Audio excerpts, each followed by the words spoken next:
Nós estamos na terça-feira da resposta.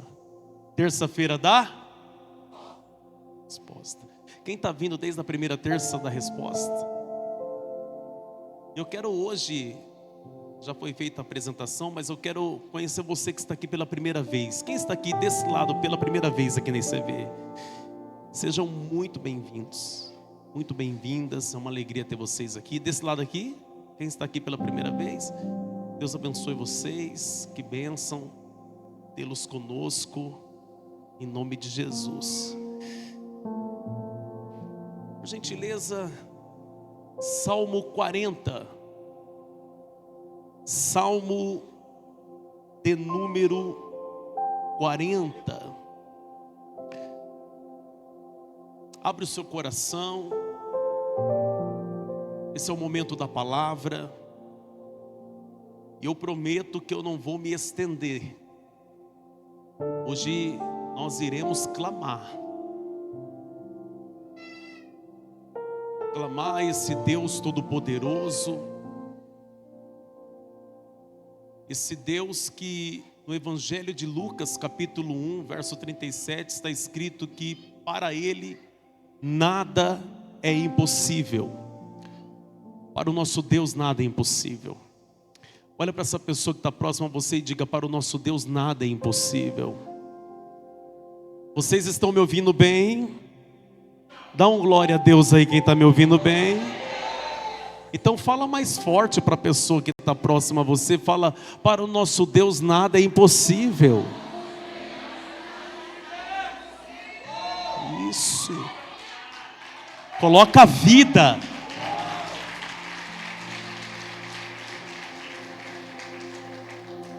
Vai dar um glória, coloca a vida no seu glória. Vai dar um aleluia, coloca a vida no seu aleluia. Em nome de Jesus. Não combina um glória a Deus morrendo. Tem que ser volume lá em cima. Em nome de Jesus. Salmo 40. Coloca na versão ARC, por gentileza.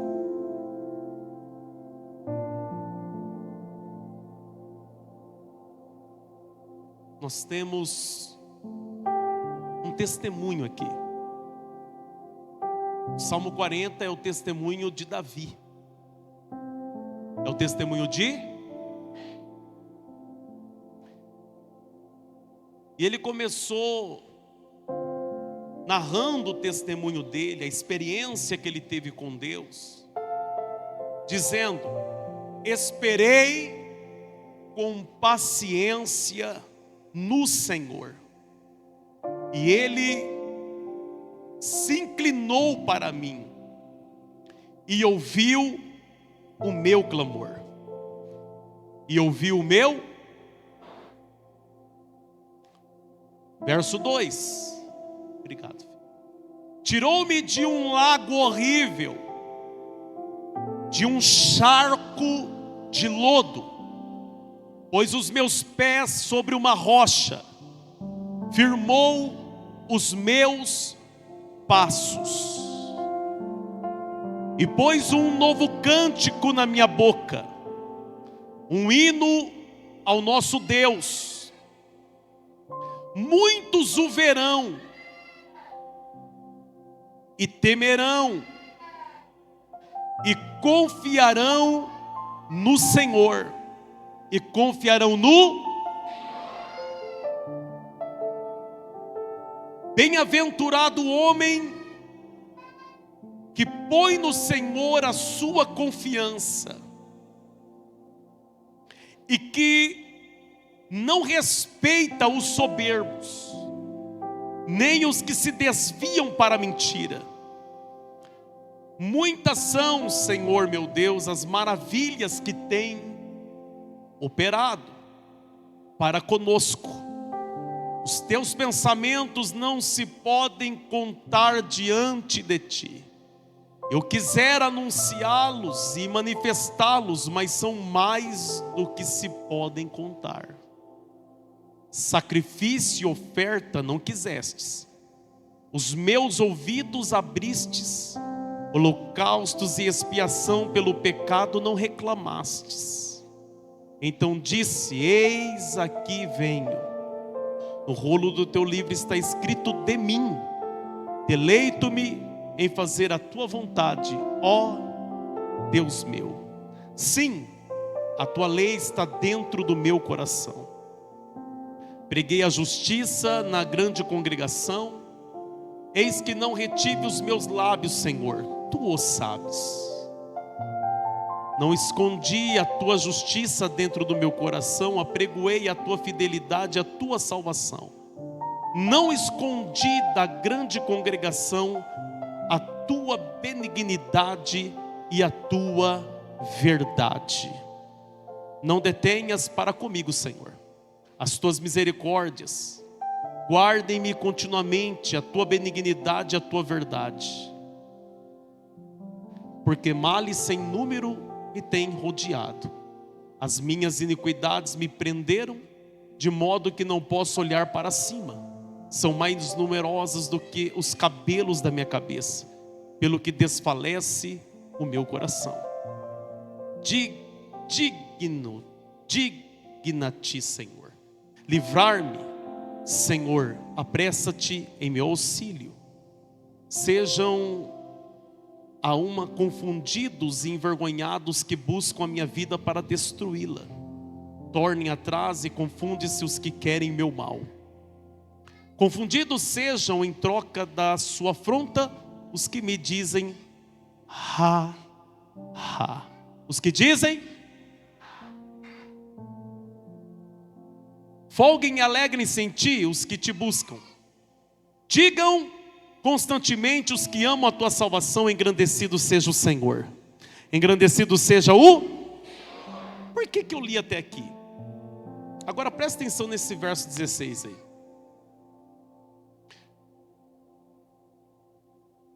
Verso 17. Eu sou um pobre mas o Senhor cuida de...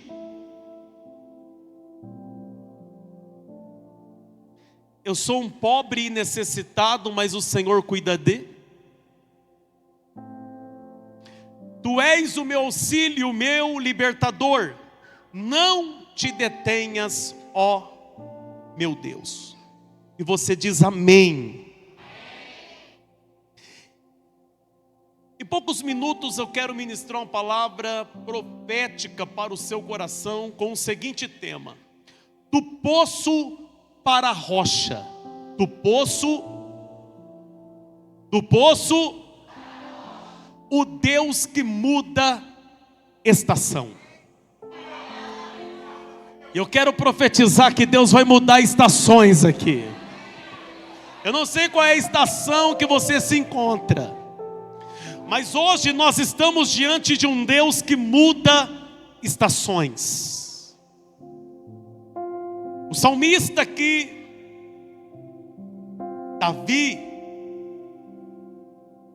ele está narrando uma experiência pessoal dele. Ele começa narrando uma experiência que ele teve com Deus. E ele começa esse testemunho dizendo que esperou,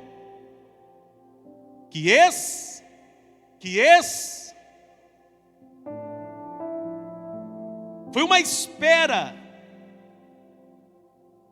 a qual ele teve que ter paciência. E na verdade, são duas palavras que não combinam muito com a nossa geração. A palavra esperar e a palavra paciência. Nós nunca vivemos em uma geração tão ansiosa como essa geração dos dias atuais. A ansiedade, ela tem dominado as emoções das pessoas. O ansioso, ele não gosta de esperar. O ansioso, ele sofre por antecipação. Às vezes as coisas nem aconteceu, mas ele já está deduzindo na mente dele um resultado, um possível resultado. E por causa disso ele sofre.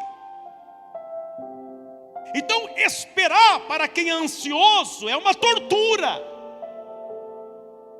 Não saber o que vai acontecer é angustiante demais. E talvez isso está acontecendo com você. Você vem sofrendo de ansiedade. Você não suporta esperar. E na verdade você não quer esperar, porque esperar requer paciência. E você não quer ter paciência. Mas eu quero chamar sua atenção para algo aqui. Duas coisas.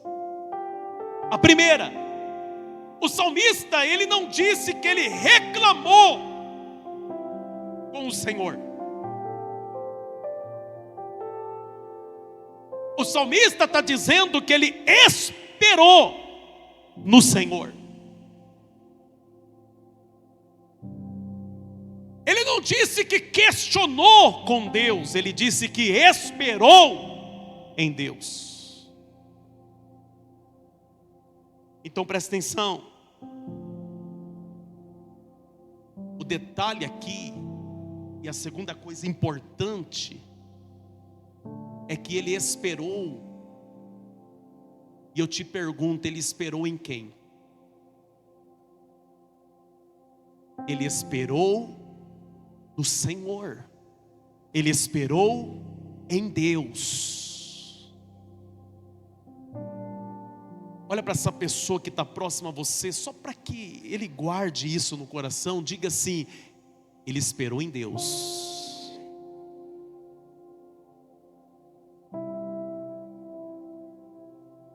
Esperar pelo homem, às vezes, é uma perda de tempo. Talvez você esperou pelo homem.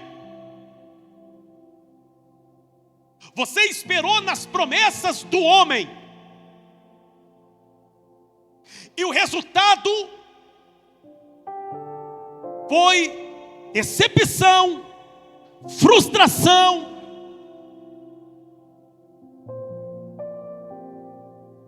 Sem falar do tempo perdido esperando por algo que no final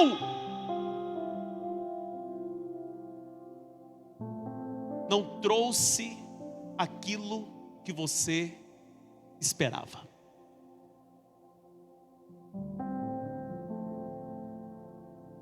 Você não está frustrado porque Deus não fez o que você estava esperando. Talvez o motivo da sua frustração é porque em algum momento nesse processo você começou a esperar mais no homem do que confiar naquilo que Deus já tinha dito ao teu respeito.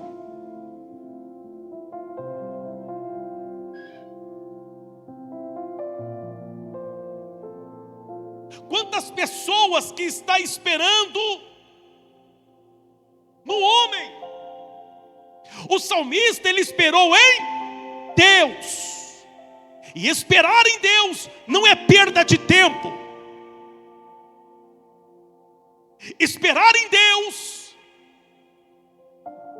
é você confiar na vontade dEle e saber que nesse processo, nesse tempo de espera, Ele está te preparando. Ele está preparando o cenário. E na verdade a expressão preparando aqui é porque se encaixa melhor com a nossa realidade. Mas se tratando quando de Meleque Aulan, o rei do universo, ele não prepara nada. Por quê? Porque para Deus, aquele que criou o universo em 6 dias já está pronto. Ele só está preparando você.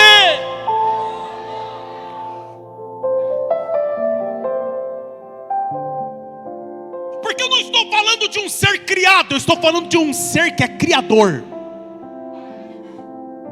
que traz a existência até o que não existe. Porque Hebreus escrito está que pela palavra tudo veio a existir. No livro de Bereshit, no Gênesis, ele disse: haja luz, houve luz. Pelo poder da palavra, ele disse: haja separação entre a água e a porção seca, terra. E houve separação entre as águas e a porção seca. Haja firmamento, houve firmamento.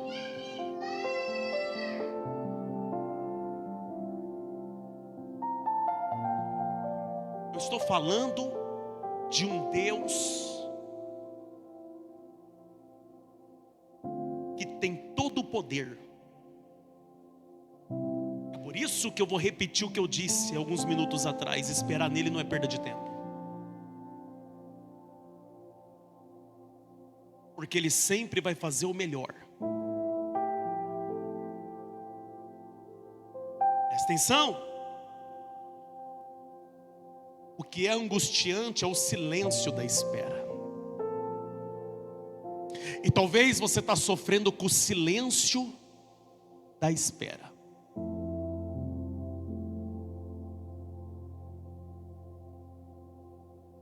Esse silêncio que está te matando. Esse silêncio que está sendo um gatilho para um desequilíbrio emocional na sua vida. E eu posso falar? Nenhum desequilíbrio emocional vai fazer Deus adiantar aquilo que tem que acontecer no tempo certo. Eu e você às vezes dá os nossos chiliques, mas os nossos chiliques não vai fazer Deus alterar o tempo das coisas. Olha para essa pessoa e diga: os seus chiliques não vai fazer Deus alterar o tempo das coisas.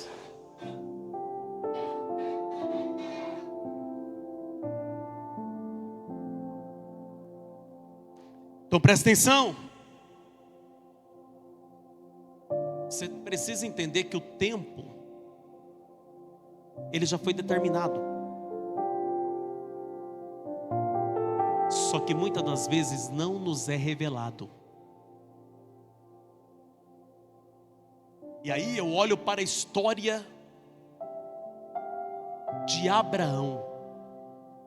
Quem conhece a história de Abraão aí? Levanta a mão. Quem conhece a história de Abraão? O patriarca. Abraão estava com 75 anos de idade, quando o Eterno disse para ele: sai da tua terra, sai do meio dos seus parentes, vai para a terra que eu vou te mostrar. Aonde você pisar a planta do teu pé, vou te dar por possessão. E a ti darei uma descendência. A ti darei uma. Mas Deus está falando isso para um homem que é casado com uma mulher estéril. Deus está prometendo filho para um homem que é casado com uma mulher que não pode gerar filho.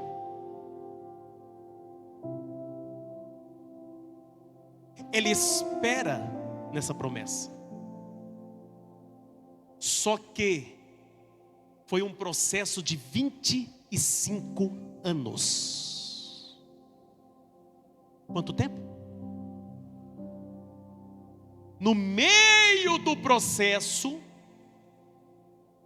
a esposa de Abraão, ansiosa para acontecer o que tem que acontecer, O Abraão também, ansioso para ver Deus fazer,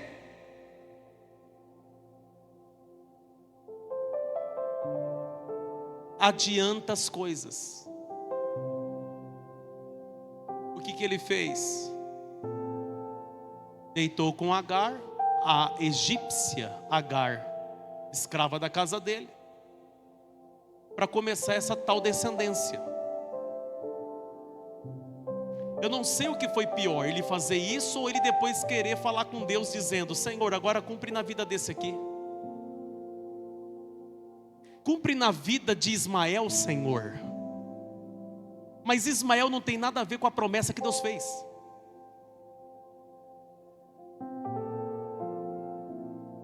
Ismael é o reflexo de alguém que não aguenta esperar.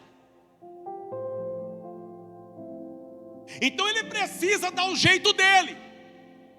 Aí Deus disse: negativo, não tenho nada com Ismael, mas por ser filho seu, vai ser grande, vai ser poderoso, vai ser príncipe. Agora, para chamar de meu povo, vai ter que sair daquele útero ali, ó, que não está gerando nada. É do útero daquela mulher lá. Então entenda que Ismael é o fruto, é o resultado de quem não suporta esperar, de quem está sofrendo de ansiedade. Agora, Isaque, que é o fruto, o filho da promessa, que nasce do útero de Sara, esse sim é o cumprimento perfeito daquilo que Deus disse há 25 anos atrás. E você precisa entender que toda antecipação pode se tornar uma maldição. Por quê? Porque lá na frente Ismael se torna o perseguidor de Isaque. Porque Ismael é o filho da precipitação. Toda precipitação gera um resultado catastrófico. Quantas pessoas que ele quer adiantar as coisas, ele quer adiantar o processo, até comida que você adianta o processo dela, não vai ter o mesmo sabor.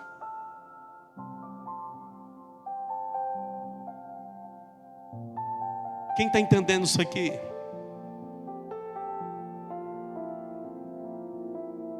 Olha para essa pessoa e diga: ainda vale a pena esperar.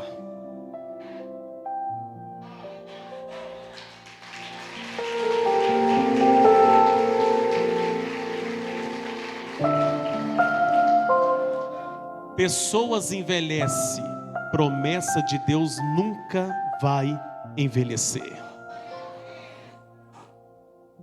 E eu vou concluir. Qual foi o resultado da espera de Davi? Verso 2. Ele disse: tirou-me de um lago horrível. Tirou-me de um lago horrível, de um charco de... Sabe o que é interessante aqui? É que ele não disse: e Deus melhorou o ambiente que eu estava. Ele não disse: Deus melhorou o lago horrível que eu me encontrava. Ele disse: Deus tirou-me. Deus não quer melhorar essa situação que você está vivendo, Ele quer te tirar. Ele quer tirar você dessa situação. Olha para essa pessoa e fala: Deus não quer melhorar nada, Ele quer tirar você.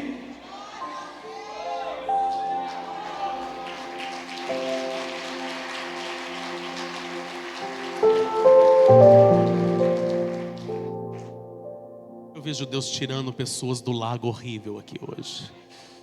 Deus está tirando a tua casa desse lago horrível hoje. Quando Davi ele fala: tirou-me de um lago horrível, ele está se referindo a uma prisão emocional que ele estava vivenciando. Ele compara a prisão emocional que ele está vivendo com um lago horrível, com um ambiente de lodo. Talvez a prisão emocional que você está vivendo se assemelha a esse lago horrível. E na verdade, essa prisão emocional talvez teve um gatilho. As dívidas, que vem só se multiplicando. Às vezes, é por conta de tantas situações humilhantes que você vem vivendo, seja num contexto familiar, num contexto profissional.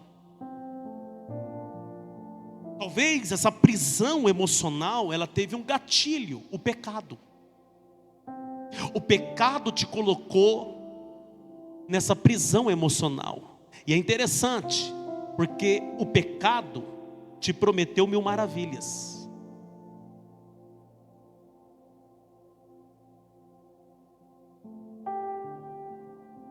O pecado te prometeu que ninguém talvez ia descobrir, que ninguém ia ver, que não ia ter consequência nenhuma.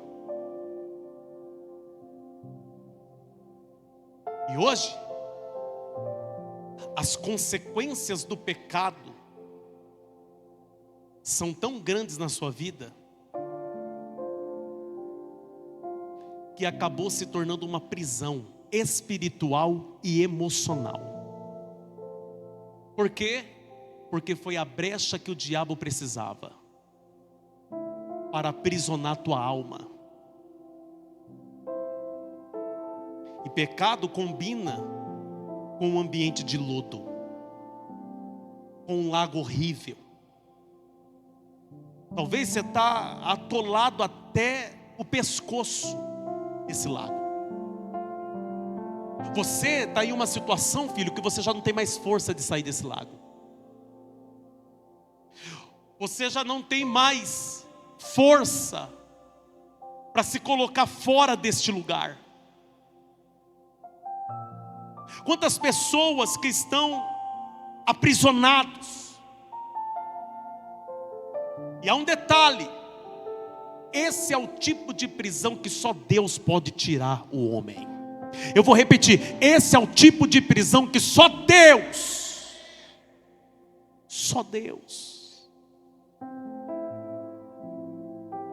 eu não sei quais foram os gatilhos que te colocou dentro de uma prisão espiritual, emocional. Eu não sei qual foi, mas eu estou pregando acerca de um Deus que, independente de qual seja,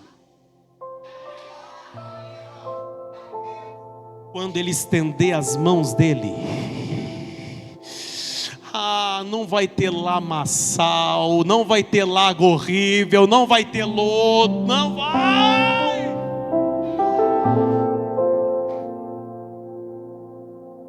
E eu quero declarar que Deus vai tirar você com muita força dessa situação. Quando você se der conta, você já está fora desse lago horrível que você se encontra. Você vai estar fora. Aleluia. E eu preciso terminar. Quem quer que eu termine? Fala amém.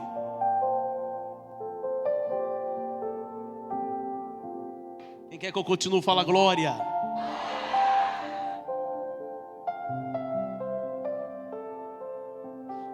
Levanta sua mão.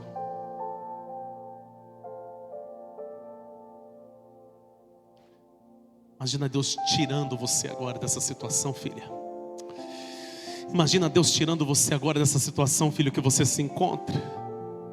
Essa situação de ameaças, de medo, de dívidas. Olha Deus estendendo a mão para você agora, filha. Amande calabaraba. Olha Deus estendendo a mão para você agora, filho. E eu quero declarar que assim como Deus tirou Davi deste lago horrível, Deus está tirando famílias hoje deste lago horrível. Deus está tirando filhos e filhas hoje deste lago horrível. Deus está tirando vidas hoje deste lago de vergonha que você está.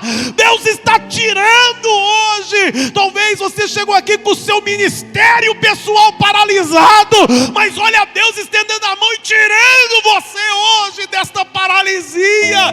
Deus está estendendo a mão hoje para você, deste ambiente de dor que você se encontra, deste lago horrível que você está se afundando a cada dia. Ele está estendendo a mão hoje. Olha Ele tirando você daí. Olha Ele tirando você.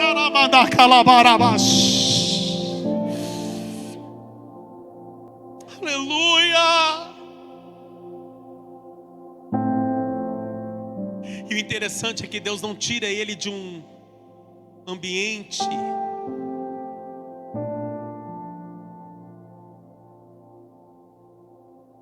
difícil, de instabilidade, para colocá-lo em um ambiente que seja um passo para ele cair naquele lugar de novo. Não, Deus não tira ele do lago horrível para colocar nas margens do lago horrível.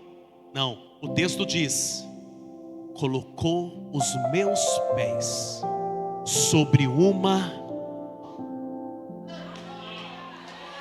Colocou os meus pés sobre uma.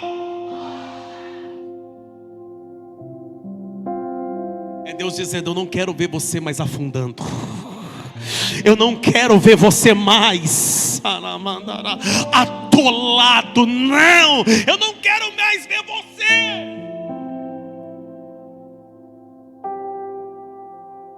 Deus vai firmar seus passos hoje. Deus vai firmar os nossos passos hoje. Ele está colocando os seus pés, filha, sobre uma rocha. Aleluia. E rocha fala de fundamento. Rocha fala de edificação. O próprio Cristo nos conta uma parábola. O nosso Mashiach, ele disse: o homem que ouve as minhas palavras e obedece, eu assemelho este homem a um homem que construiu a sua casa sobre a rocha. Veio o vento, veio a tempestade, mas a casa deste homem ficou inabalável, ficou firme, não balançou o alicerce, não balançou as paredes, não, por quê? Porque está sobre a rocha.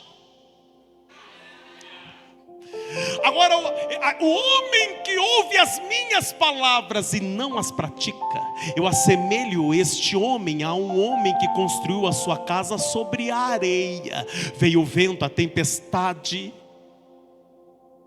e grande foi a ruína, a queda, a destruição. Deus, Ele não quer ver você edificando a sua vida sobre um terreno que não te dá segurança, em um ambiente que não te dá segurança. Deus, Ele quer colocar você em um ambiente de firmeza. Deus, Ele quer colocar você em um lugar a qual você será edificado.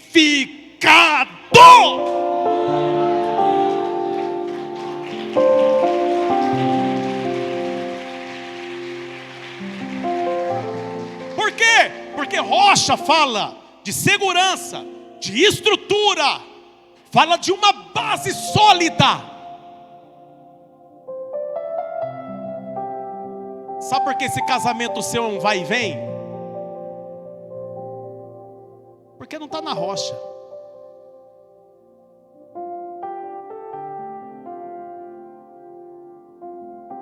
sua família,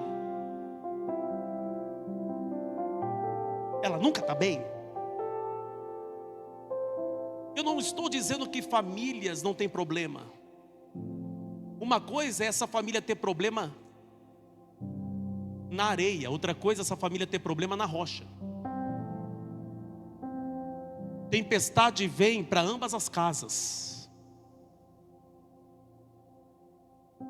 Quem está entendendo? O fato de você não manter essa casa sua na rocha é o que faz você estar 3 meses bem e 7 meses mal. Você precisa pedir a Deus hoje que coloque os seus pés sobre uma rocha, a sua casa sobre uma rocha, a sua família sobre uma rocha. Por quê? Mateus 7:24, eles vão entender. Mateus 7:24, já vou terminar.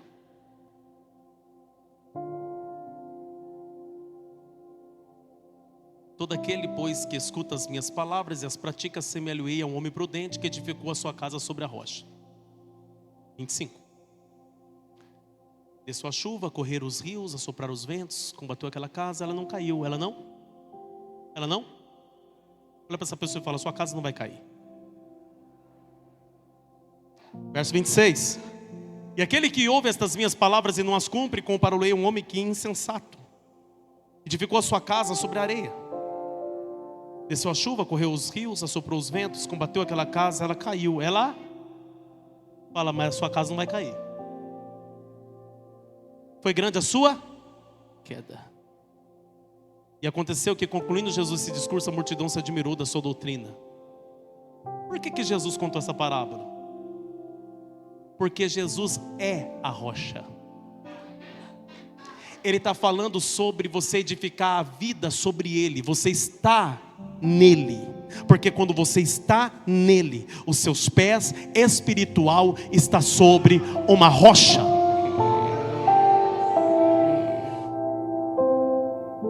Quem está entendendo isso? Aleluia. E eu concluo.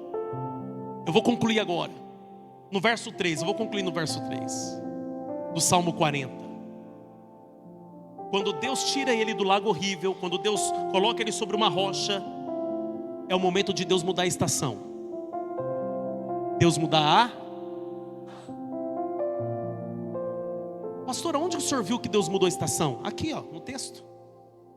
E pôs um novo cântico na minha boca, um hino ao nosso Deus, um hino ao nosso... Deus colocou um cântico novo na minha... Deus colocou um cântico novo na minha... Isso é mudança de estação. É quando você tem motivo para louvar. É quando você tem motivo para exaltar, para cantar louvores a Deus. Deus vai mudar a sua estação. E quando Deus mudar a sua estação, um novo cântico estará nos seus lábios. Um cântico de gratidão. Porque no restante do salmo que eu fiz questão de ler, ele fala de um Deus que faz, de um Deus que fez. E é por isso que ele não para de declarar, de confessar, de dizer o que Deus fez. Ele não para.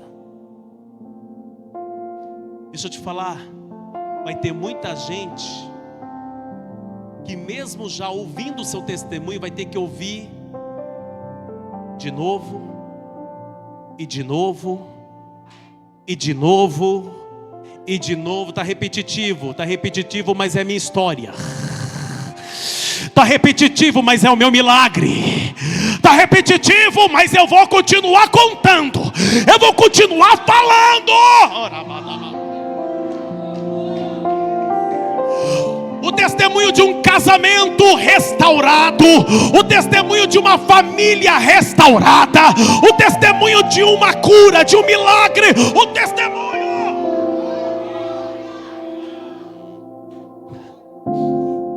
O agora do salmista tem história.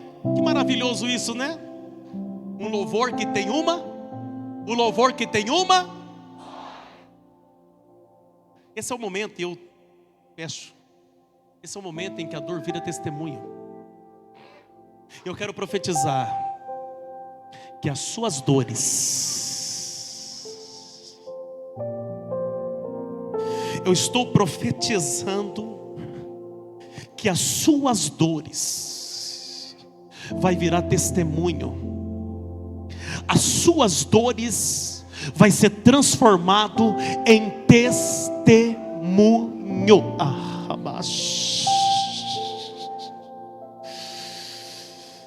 E quando isso acontecer, não vão saber se você está chorando ou está sorrindo. Na verdade é uma mistura de lágrimas, é um olho cheio de lágrimas. Mas que contraste, um olho cheio de lágrima, mas um sorriso nos lábios. Eu quero profetizar, você vai chorar de alegria. Quem já chorou de dor, vai chorar de alegria.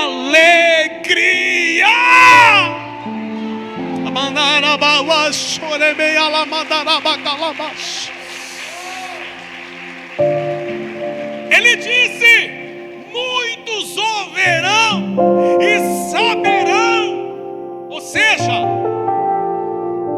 o seu testemunho não é para ficar guardado. O seu testemunho não é para ficar guardado.